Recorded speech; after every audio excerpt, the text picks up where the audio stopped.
स्वागत है आप सभी का आज की इस वीडियो में। तो आज की इस वीडियो में हम आरबीआई ऑफिस अटेंडेंट के जो भी प्रीवियस ईयर क्वेश्चन है उसको डिस्कस करेंगे। तो आज की इस वीडियो में हम 25 जीए के क्वेश्चन और प्लस 25 जो है इंग्लिश के क्वेश्चन प्रीवियस ईयर जो भी है उसको डिस्कस करेंगे। और आज के आप इस सेट को प्रैक्टिस कर लेते हैं तो आपको बहुत फायदा करने वाली है। 2 से 5 क्वेश्चन यहाँ से आने की बिल्कुल उम्मीद है। तो चलिए बिना किसी दूरी के शुरू करते हैं। तो हमारा आज का पहला सवाल है, भारतीय रिजर्व बैंक का राष्ट्रीयकरण किस वर्ष हुआ था? तो आरबीआई का नेशनलाइज कब किया गया था? तो आपका सही जवाब है ऑप्शन सी 1949। यानी 1949 में आरबीआई को नेशनलाइज किया गया था, यानी आजादी के बाद इसे नेशनलाइज किया गया था। क्वेश्चन नंबर 2, भारत में मौद्रिक नीति कौन तैयार करता है? यानी मॉनिटरी पॉलिसी कौन तैयार करता है? तो आपका ऑप्शन सही है ऑप्शन बी, यानी आरबीआई जो है मॉनिटरी पॉलिसी को तैयार करता है। क्वेश्चन नंबर 3, वर्तमान में भारत के मुख्य चुनाव आयुक्त कौन है? यानी चीफ इलेक्शन कमिश्नर जो अभी वर्तमान में भारत के कौन है? तो आपका सही अब जवाब है option A, Rajeev Kumar. Question number 4, Kaziranga राष्ट्रीय उद्यान किसके लिए प्रसिद्ध है? तो काजीरंगा नेशनल पार्क जो है एक सींग वाले गेंडा के लिए प्रसिद्ध, यानी ऑप्शन बी आपका बिल्कुल सही जवाब है। क्वेश्चन नंबर 5, भारत के किस शहर को गुलाबी शहर कहा जाता है? तो पिंक सिटी जयपुर को कहा जाता है, यानी ऑप्शन बी आपका सही जवाब है। क्वेश्चन नंबर 6, गोबी मरुस्थल किस महाद्वीप में स्थित है? यानी गोबी डेजर्ट कहाँ लोकेटेड है? तो आपका सही जवाब है ऑप्शन बी, एशिया में। क्वेश्चन नंबर 7, भाखरा नंगल बांध किस नदी पर बना है? तो भाखरा नंगल बांध जो है सतलुज नदी पर बना है, यानी आपका बी सही जवाब है। क्वेश्चन नंबर 8, संयुक्त राष्ट्र यूएन का मुख्यालय कहाँ स्थित है? Where is the headquarter of UN located? तो यूएन संयुक्त राष्ट्र का हेडक्वार्टर जो है वो आपको न्यूयॉर्क में लोकेटेड, यानी ऑप्शन सी जो है आपका बिल्कुल सही जवाब है। आपका इस 50 में से कितना सही होगा हमें कमेंट में जरूर बताइएगा। अगर आप इस 50 में से 25 प्लस भी सही कर पा रहे हैं तो आपकी तैयारी मिला जुला के ठीक स्तर पर पहुंच चुकी है। क्वेश्चन नंबर 9, विश्व स्वास्थ्य दिवस कब मनाया जाता है? तो विश्व स्वास्थ्य दिवस यानी वर्ल्ड हेल्थ डे 7 अप्रैल को मनाया जाता है, यानी 7 अप्रैल आपका सही जवाब है। क्वेश्चन नंबर 10, एटीएम का फुल रूप क्या होता है? What is the full form of ATM? यानी ऑटोमेटेड टेलर मशीन, आपका बी सही जवाब है। Question number 11, Kathak is the classical dance of beach state? यानी कथक किस राज्य का शास्त्रीय नृत्य है? तो कथक जो है उत्तर प्रदेश का शास्त्रीय नृत्य है, यानी कि ऑप्शन सी बिल्कुल सही जवाब है। क्वेश्चन नंबर 12, भारत का सबसे बड़ा सार्वजनिक क्षेत्र का बैंक कौन सा है?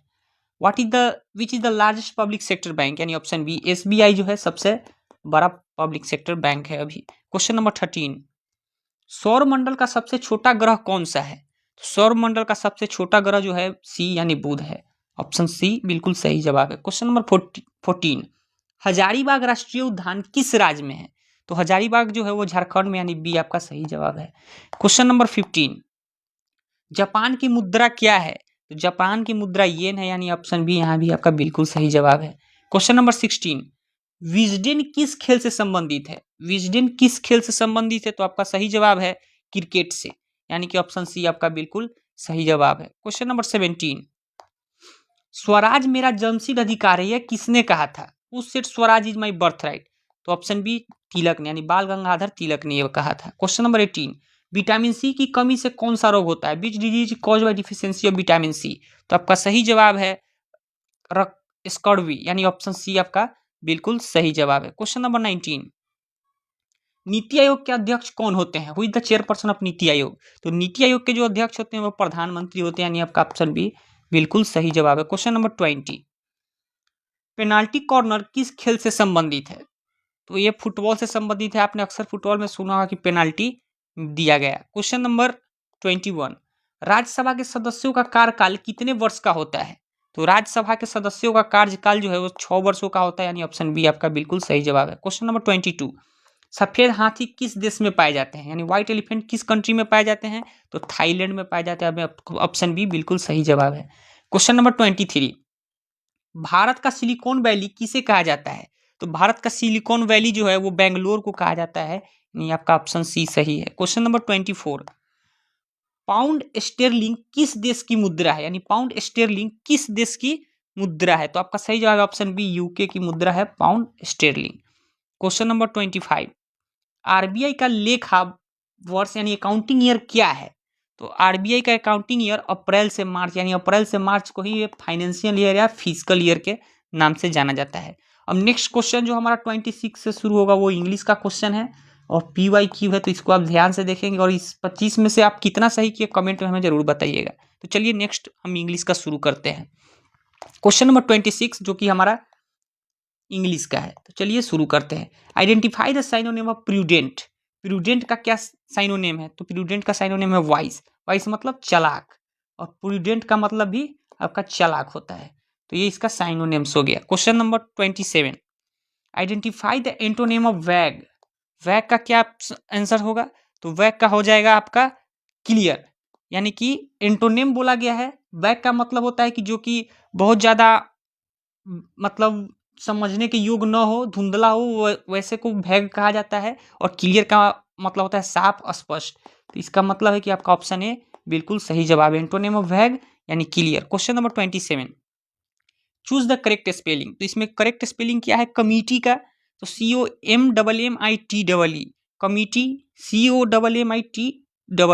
तो आपका बिल्कुल सही जवाब है ऑप्शन बी, यानी कमिटी का स्पेलिंग यही है। MME और T दोनों रहेगा, इस बात को आप याद रखिएगा। MMTEE, बाकी सब जितने भी है सब गलत है। Question number 29, fill in the blanks. He is afraid dash spiders.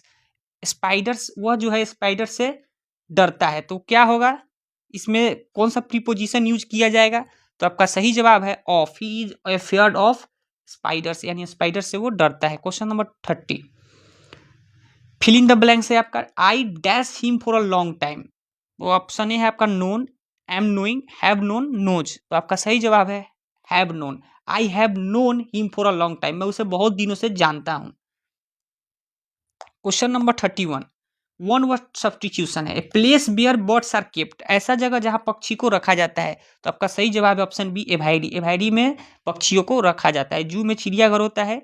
एपैरी और एक्वेरियम तो आप जानते हैं जिसमें मछली को रखा जाता है। एपैरी मतलब जिसमें मधुमक्खियों का पालन किया जाता है। Question number 32, I don't to cry wolf means.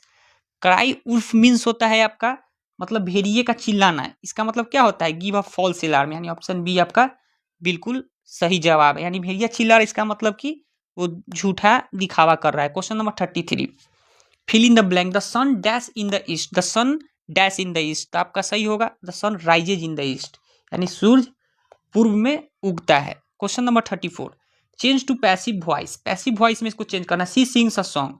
C sings a song, तो इसका क्या पैसिव हो जाएगा? सी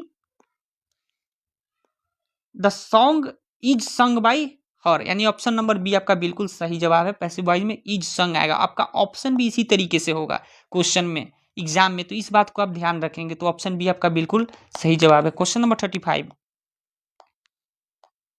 फिल इन द ब्लैंक से आपका it has been dash raining morning. तो it has been dash raining since morning, यानी कि यहाँ पे सिंस का प्रयोग होगा, मॉर्निंग के आगे सिंस का। तो आज सुबह से ही वर्षा हो रही है। Question number 36, choose the correct sentence. इसमें कौन सा करेक्ट सेंटेंस है? ही don't like, doesn't like, he doesn't like and not like. तो आपका क्वेश्चन इसका जो सही ऑप्शन होगा ही डज नॉट लाइक, यानी कि ही के साथ डज का प्रयोग किया जाता है, उसमें नॉट लगा दिया गया। तो ये आपका बिल्कुल सही जवाब है। Question number 37, synonym of huge. Huge का मतलब होता है विशाल, यानी कि बहुत बड़ा जो है, विशाल बड़ा जो है उसको ह्यूज कहा जाता है। तो इसका साइनोनिम क्या होगा? इसका साइनोनिम होगा इनॉर्मस, यानी बहुत बड़ा, बहुत विशाल। टीनी मतलब छोटा, सॉफ्ट और बिग तो आपको पता है। Question number 38, antonym of artificial. Artificial मतलब जो मनुष्य के द्वारा बनाया गया हो। तो इसका एंटोनिम क्या होगा? नेचुरल, जो प्रकृति के। सॉलिड, फेक, ट्रूथफुल होगा नहीं आपका। Question number 39, fill in the blanks आपका the dash you like tea. Dash you like tea, यानी इसका ऑप्शन आपका क्या सही होगा? इसका ऑप्शन सही होगा आपका वुड यू लाइक टी, क्या आप चाय पीना पसंद करते हैं? वुड का यहाँ प्रयोग किया जाएगा, कैन, विल और सेल नहीं होगा। Question number 40, select the correctly spelled word. Separate का इसमें स्पेलिंग सिलेक्ट करना है जो सही है। तो सेपरेट का स्पेलिंग जो है ACPARATE, बीच में ई नहीं आता है, तो ये तीनों तो बिल्कुल गलत हो गया। इसमें ई है, ए है ही नहीं, यानी SEPARA, याद रखिएगा एक साथ आर के साथ साथ ए होता है, यानी SEPARATE, सेपरेट। ही आपका बिल्कुल सही जवाब है। Question number 41, life history written by himself, जिसके द्वारा लाइफ हिस्ट्री लिखा जाए अपने द्वारा, मतलब मैं खुद अपने बारे में लिख रहा हूँ तो उसको क्या कहा जाता है, उसको कहता है ऑटोबायोग्राफी, यानी अपना जीवनी खुद लिखना, autobiography. Question number 42, I don't, यानी मुहावरा है piece of cake. Piece of cake मतलब वेरी इजी, जो कि बहुत आसान है। आपको पीस ऑफ केक मिल गया, आप आसानी से खा लिया, यानी very easy, difficult sweet share food नहीं होगा। Question number 43, neither the teacher nor the student were present in the class.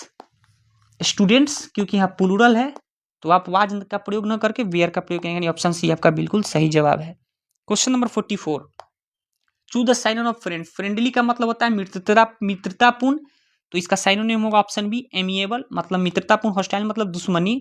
Quite मतलब छोड़ देना। रूड मतलब आपको पता ही है, यानी ये चारों बिल्कुल गलत है। Question number 45, honesty is dash policy. Honesty is the best policy. आप तो बचपन से पढ़ते आ रहे हैं, honesty is the best policy. Question number 46, find the error. Error निकालना है। The team are playing well. The team are नहीं होगा, यहाँ पे क्या होगा, तो टीम इज प्लेइंग वेल, तो ऑप्शन बी आपका बिल्कुल सही जवाब है। Question number 47, antonym of enthusiastic. Enthusiastic मतलब उत्साही, जुनून से भरा हुआ, तो आपका इसका सही जवाब है ऑप्शन बी इनडिफरेंट, मतलब उदासीन है, जिसमें कोई जुनून नहीं है उसको इनडिफरेंट करते हैं। ईगर आपको पता है, एक्साइटेड आपको पता है, हैप्पी आपको पता है। Question number 48, if I a dash a bird I would fly. If I were a bird, if I were a bird, यहाँ पे वेयर का प्रयोग किया जाएगा। क्वेश्चन नंबर 48 का ऑप्शन सी बिल्कुल सही है। Question number 49, synonym of courage. Courage का मतलब होता है बहादुरी, तो बहादुरी का साइनोनिम क्या होगा, तो ब्रेवरी, यानी कि ये भी बहादुरी। कवार्डिस मतलब जो डरपोक है, फियर एंगर आपका नहीं होगा, यानी ऑप्शन बी आपका बिल्कुल सही जवाब है। Question number 50, select the correct preposition he sat dash the chair, यानी ऑन द चेयर, तो आपका ऑप्शन भी बिल्कुल सही है। तो आपको आज का वीडियो कैसा लगा? वीडियो अच्छा लगा तो लाइक और चैनल को सब्सक्राइब जरूर कर लीजिए। मिलते हैं न्यू वीडियो में, तब तक के लिए जय हिंद।